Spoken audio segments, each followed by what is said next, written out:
আসসালামু আলাইকুম। সবাইকে শুভ সকাল জানিয়ে আমন্ত্রণ করছি নতুন আরেকটি ফ্যামিলি ব্লগে। আমি Mehnaz, diary of desires channel থেকে। সবাই কেমন আছেন? আশা রাখছি সবাই আলহামদুলিল্লাহ ভালো আছেন, আর আমরাও আলহামদুলিল্লাহ বেশ ভালো আছি। আজকের সকালটা শুরু করেছি আমি আমার বাচ্চাদের টিফিন বানানো দিয়ে।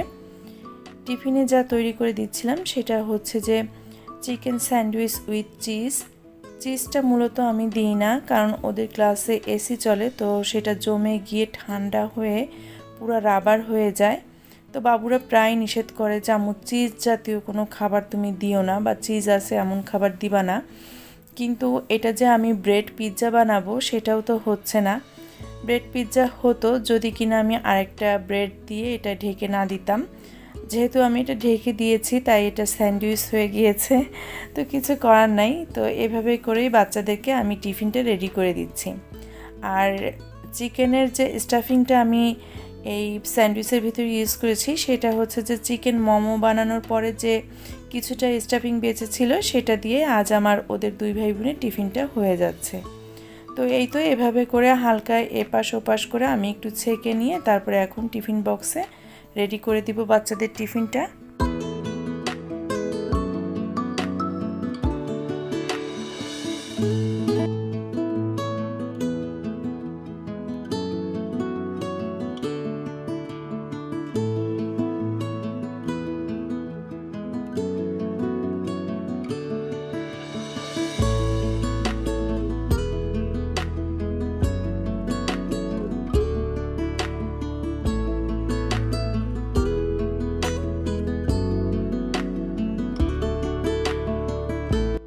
আজকের ব্লগটা যারা দেখা শুরু করেছেন আর যাদের কাছে ভালো লাগছে, তো রিকোয়েস্ট করছি যে প্লিজ একটা লাইক দিয়ে ব্লগের বাকি অংশটুকু কন্টিনিউ করতে পারেন। এই তো আমি বাচ্চাদের টিফিনগুলো বক্সে রেডি করে এখন ওদের স্কুল ব্যাগে ঢুকিয়ে দিব। সকালটা শুরু হয়েছে টিফিন বানানো দিয়ে, আর এখন আমি বাচ্চাদেরকে স্কুল থেকে নিয়ে এসে আরেকবার খাবারের ব্যবস্থা করছি। সকালবেলা তো একটা খাবার দিয়েছি যেটা কিনা অ্যাসিডিটি হওয়ার সম্ভাবনা 100% রয়েছে। তো এখন চিন্তা করছি যে একটু হালকা পাতলার ভিতরে লাইট খাবার দিব এবং একটা হেলদি খাবার দিব। তো আমি এজন্য কিছু আম কেটে নিচ্ছি। আমটা অবশ্য মূলত আমাদের সবার জন্যই কাটছি, যেহেতু অনেক বেশি রোদ বাইরে এবং গরম ছিল প্রচণ্ড রকমের। তো আমিও খাবো, ওদের বাবাও খাবে এবং বাচ্চারাও খাবে।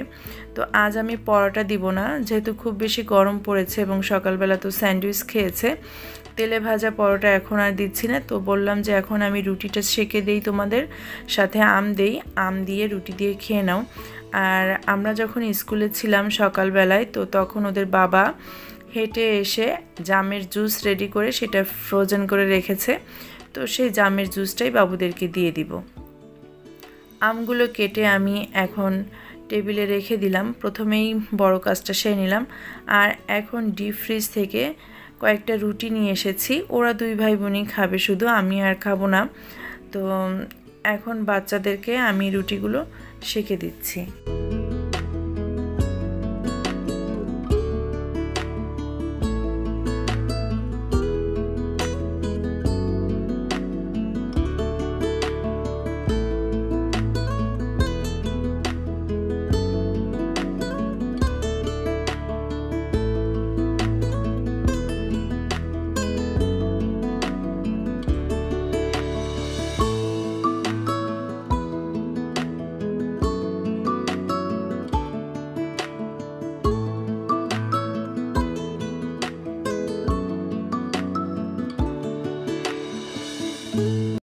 রুটিগুলোর সাইজ কিন্তু বেশ ছোট ছোট এবং পাতলা রুটি। তো বাবুদেরকে আমি দুইটা দুইটা করে রুটি দিয়েছি, এখন সাথে আম দিচ্ছি। তো ডিমও দিব না, আর বাচ্চারা দেখা যায় যে ডিম পোস্টটাও রুটির সাথে খেতে চায় না। সুবাকে যদি একটু মরিচ পেঁয়াজ দিয়ে ভেজে দেই তাহলে হয়তো বা খাবে, কিন্তু অসিফ খেতে চায় না। তো যার কারণে একদমই চিন্তা করছি যে একদম হালকা পাতলা খাবার দেই, কারণ অনেক বেশি গরম পড়েছে। ডিমটাও কিন্তু অনেক সময় বদহজম হয় বা গরমে অনেক সময় সহ্য হয় না বাচ্চাদের, তো ডিমটাও আমি অ্যাভয়েড করলাম। তো দুই বাচ্চাকে আম দিয়ে দিয়েছি আর এখন হচ্ছে তাদের দুজনকে আমি একটু জামের জুস দিয়ে দিই। তো ওদের বাবা যেহেতু নিজে হাতে বানিয়েছে তো জামের জুসটা, তো আমাদের সবাইকে খাওয়ানোর জন্য খুব বেশি পিড়াপিড়ি করছে। আর রিয়েলি জামের জুসটা কিন্তু অনেক বেশি মজা হয়েছিল। তো আরও যেহেতু সে পুরুষ মানুষ, সে সময় বের করে তারপর এটাকে প্রসেস করে বানিয়েছে, এরপরে আবার বোতলে ভরে সেটাকে ফ্রোজেন করেছে, তারপরে আমরা গরম থেকে এসেছি, স্কুল থেকে এসেছি, আমাদের সবাইকে খেতে বলছে। তো এটা একটা আলাদা এক্সট্রা কেয়ার মনে করি। তো আমার শখের পুরুষ আমার জন্য তো করেছেই, সাথে তার বাচ্চাদের জন্যও কিন্তু জুসটা রেডি করেছে। আর এই যে এখন আমি আপনাদের ভাইয়াকে এক মগ জুস ঢেলে দিলাম। তো আমাকেও বলছে যে তুমি একটু খাও। তো আমি বলছি যে না, আমি ড্রেসটা চেঞ্জ করে এসে তারপরে খেতে বসি, না হলে ড্রেস একবার পরে গেলে এটা দাগ হয়ে যাবে। তো আমি বাইরে পরা যে ড্রেসটা সেটা চেঞ্জ করে এসে তারপরে রিল্যাক্সে একটু জামের জুস খেয়ে নিচ্ছি। একটু না, আমি এখানে প্রায় 2 গ্লাসের মতোই খেয়েছি। আর খাওয়ার পরে অনেক বেশি তৃপ্তি নিয়ে তারপরে রান্না ঘরে ঢুকেছি। আর রান্নাবান্নাগুলো এখন আমি কমপ্লিট করে নিব এক এক করে। তো খাওয়া তো শেষ করলাম, সিঙ্কের ভিতরে এগুলো এখন রেখে দিয়ে আমি সরাসরি রান্নাবান্না শেয়ার করছি আপনাদের মাঝে। দুপুরবেলা রান্না করে নিচ্ছি আমি শিং মাছ দিয়ে আলু দিয়ে ভুনা ভুনা করব। তো একদমই ভুনা না, মানে একটু ঝোল ঝোল রেখে তারপরে ভুনা করব। নর্মালি যেভাবে রান্না করছি ইদানিং আমার কাছে যেভাবে ভালো লাগছে, যে ফোড়ন দিয়ে, তো এখানে জিরা, কালো জিরা আর হচ্ছে যে শুকনো মরিচ, তেজপাতার ভিতরে আমি পেঁয়াজ কুচি দিয়ে এটাকে নেড়ে চেড়ে নিচ্ছি। তারপরে এখন এক এক করে মশলা দিচ্ছি। এখানে আদা আর রসুন পেস্ট আমি একসাথে পেস্ট করে রেখেছিলাম। তো আদা রসুন পেস্ট দিয়ে আমি একটু নেড়ে চেড়ে নিব যতক্ষণ না পর্যন্ত এই গন্ধটা চলে যায়। তো এরপরে আমি দিয়ে দিব লাল মরিচের গুঁড়া।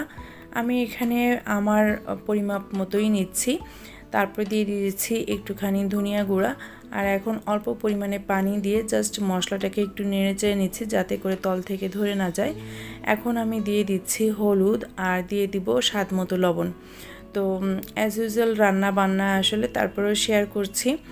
আমি নেড়ে নিচ্ছি ভালো করে। তো এই পানিটা শুকিয়ে যাওয়ার পরে আমি আরও বেশ খানিকটা পানি দিয়ে মশলাটাকে সুন্দর করে কষিয়ে নিয়েছি।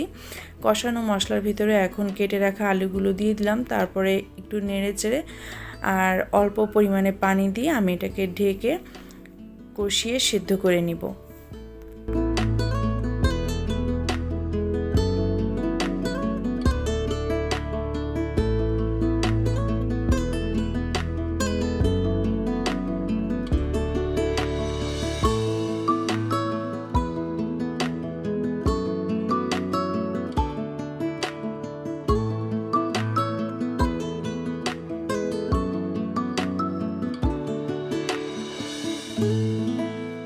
আলুগুলো কষানো হয়ে গেছে আমার, তাই আমি এখন ভেজে রাখা শিং মাছগুলো দিয়ে দিচ্ছি। আর আমি তো মাছ কেটে ধুয়ে তারপরে হচ্ছে যে সুন্দর করে বক্স করে রাখি, জাস্ট রান্নার সময় হলে সেটাকে আর একবার পানি দিয়ে ধুয়ে তারপরে হচ্ছে যে রান্নাটা ঝটপট বসিয়ে দেই। আপনাদের মাঝে শেয়ার করছি যে সকাল 5:30 থেকে, অর্থাৎ বাচ্চাদের টিফিন বানানো থেকে শুরু করে একদম দুপুর 3:30 পর্যন্ত আমাকে যেভাবে ব্যস্ত থাকতে হয় বা যে কাজগুলো নিয়ে আমি ব্যস্ত থাকি সংসারে, সেগুলোই আজ আপনাদের মাঝে শেয়ার করছি। তো এই পাশে আমি গ্যাসের চুলায় এখানে একটু ঝিঙা ভাজি করে নিচ্ছি। পেঁয়াজ মরিচ রসুনটা তেলের পরে ভেজে সাথে আমি একটু লবণ আর হলুদ দিয়ে ঝিঙাটাকে নেড়েছে সুন্দর করে একটা ভাজি ভাজি করে নিব। তো তরকারিটাও আমার রান্না হয়ে গেছে। রান্নাবান্না ছাড়াও কিন্তু সংসারে আরও কিছু কাজ থাকে। আর যেহেতু আমাদের ঈদ সামনে, তো ঈদকে সামনে রেখে কিন্তু আমরা প্রত্যেকের বাসাগুলো ঝেড়ে মুছে পরিষ্কার করে নিচ্ছি। তো ঈদ থাকলেও করতে হয় মূলত এই কাজগুলো, আর ঈদ না থাকলেও করতে হয়। কোনো জিনিস ময়লা হলে, নোংরা হলে তো সেটা পরিষ্কার করতেই হবে। তো আজ আমি কিছু কিছু জিনিস পরিষ্কার করেছি, সব আপনাদের সাথে শেয়ার করিনি, তবে যতটুকু কমেন্ট পেয়েছি দুজন আপুর কমেন্টের রিপ্লাই দেওয়ার চেষ্টা করব ইনশাল্লাহ। তো এই যে তরকারি রান্নাটা হয়ে গেছে। আর সকালবেলা যে জুস খেয়েছিলাম সেই বোতলটা পানি ভরে রেখেছিলাম। তো এখন চিন্তা করছি একটা বোতল কেন ধুবো, তাহলে সব বোতলগুলোই ওয়াশ করে নিই। পানি যেহেতু বোতলে ভরতেই হবে আর বোতলগুলো ফাঁকা আছে, তাহলে এই কাজটাও কমপ্লিট করে নিই। তাই ঝটপট হাতে আমি বোতলগুলো ক্লিন করে নিচ্ছি। আপনি যদি আজ প্রথমবারের মতো আমার এই চ্যানেলটি ভিজিট করে থাকেন আর আজকের এই ব্লগটিও যদি আপনার কাছে একটু হলে ভালো লেগে যায় তো রিকোয়েস্ট করব প্লিজ আমার পাশে থেকে যেতে পারেন চ্যানেলটিকে সাবস্ক্রাইব করে, সেই সাথে বেল আইকনের অল অপশনটা সিলেক্ট করে দিতে হবে। এতে করে নোটিফিকেশনে আমার চ্যানেলের ব্লগগুলি পৌঁছে যাবে, আপনি চাইলেই দেখে নিতে পারবেন। তো এই যে আমি সবগুলো বোতল ক্লিন করে সেগুলো এখন আমি ভালো করে ধুয়ে পাশে রেখে দিব। পানি ঝরে গেলে তারপরে আমি এগুলো ভরে তারপরে ফ্রিজে রেখে দিব।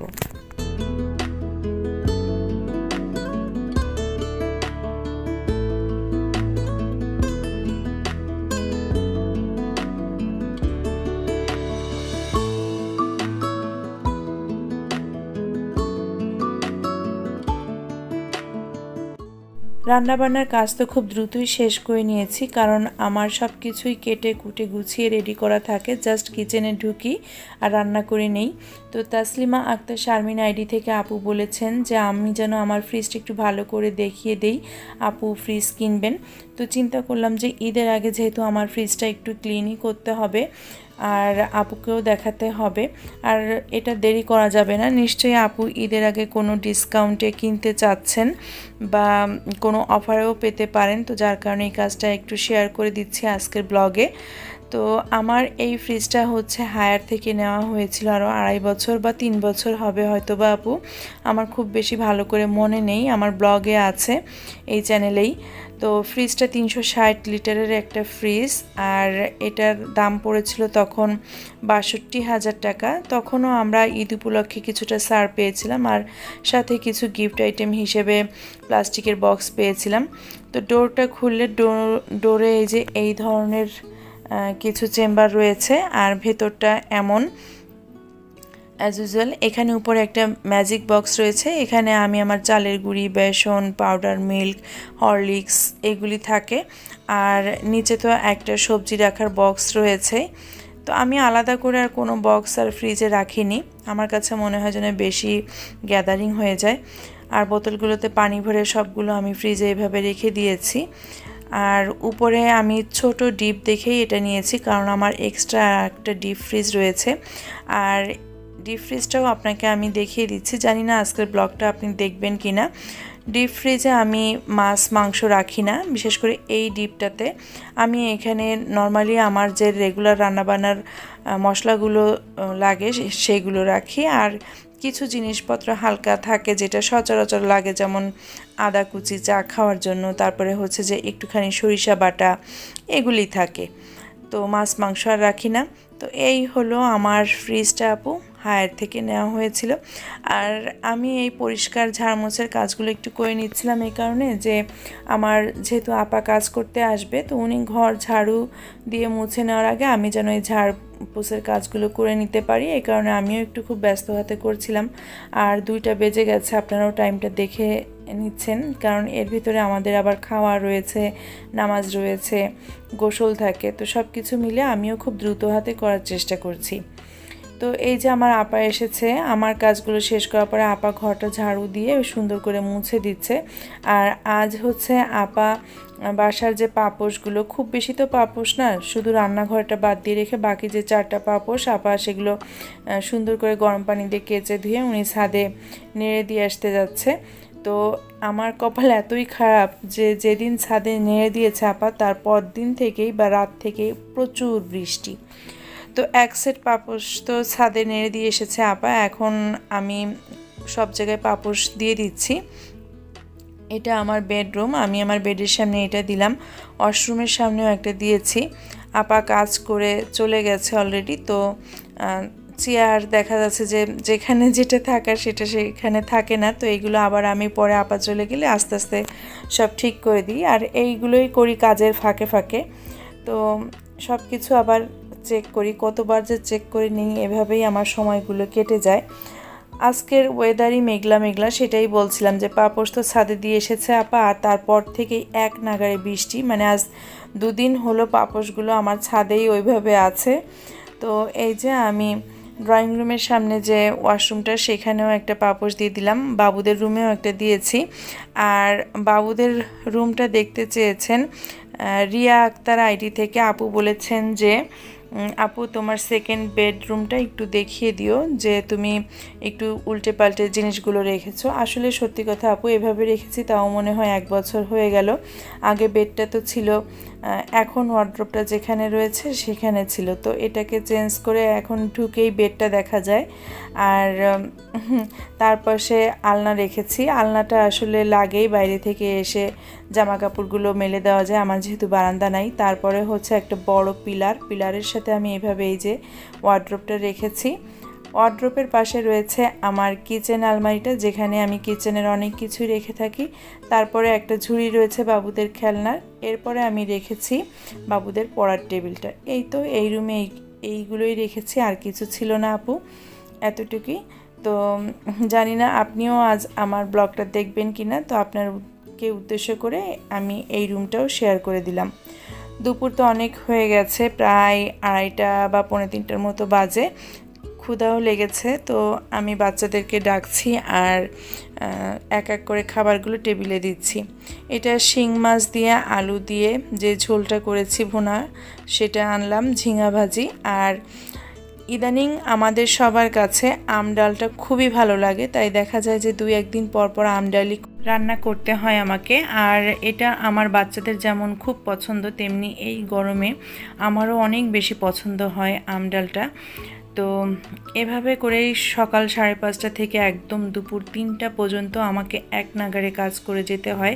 নিঃশ্বাস নেওয়ার টাইমটা মনে হয় যেন পাই না। এর ভিতরে কিন্তু কারোর সাথে কথা হয় না বা কোনো কিছুও করতে পাই না। তো এভাবেই ব্যস্ততায় ভরা সকাল দুপুর কেটে যায় আমার। তো আপনাদেরও নিশ্চয়ই এভাবে কাটে একজন হাউসওয়াইফের ব্যস্ততম দিন, সকাল থেকে দুপুর পর্যন্ত, তাই না? এই যে ডাল দিয়ে এখন লাস্ট ফিনিশিংটা দিব। আর ভাত খেতে খেতেও আপনাদের কাছ থেকে বিদায় নিচ্ছি। সারাদিন কাজের মাঝে নিঃশ্বাস নিতে পারিনি তো কি হয়েছে, এত কাজের মাঝেও আপনাদের ভাইয়া যখন জুস বানিয়ে ফ্রোজেন করে রেখেছে আর গরম থেকে এসে আমি সেটা খেয়েছি, সেটাই তো আমার অনেক বড় পাওয়া। এবং আজকের যে ভয়েস ওভারটা করছি সেটা প্রচণ্ড রকমের ঘুম চোখে নিয়ে রাতের বেলা আমি ভয়েস ওভারটা করছি, যেহেতু অনেক ভোরে উঠি তাই সকাল সকালে ঘুমটা চলে আসে। তো দেখা হবে নেক্সট ব্লগে। আল্লাহ হাফেজ, আসসালামু আলাইকুম।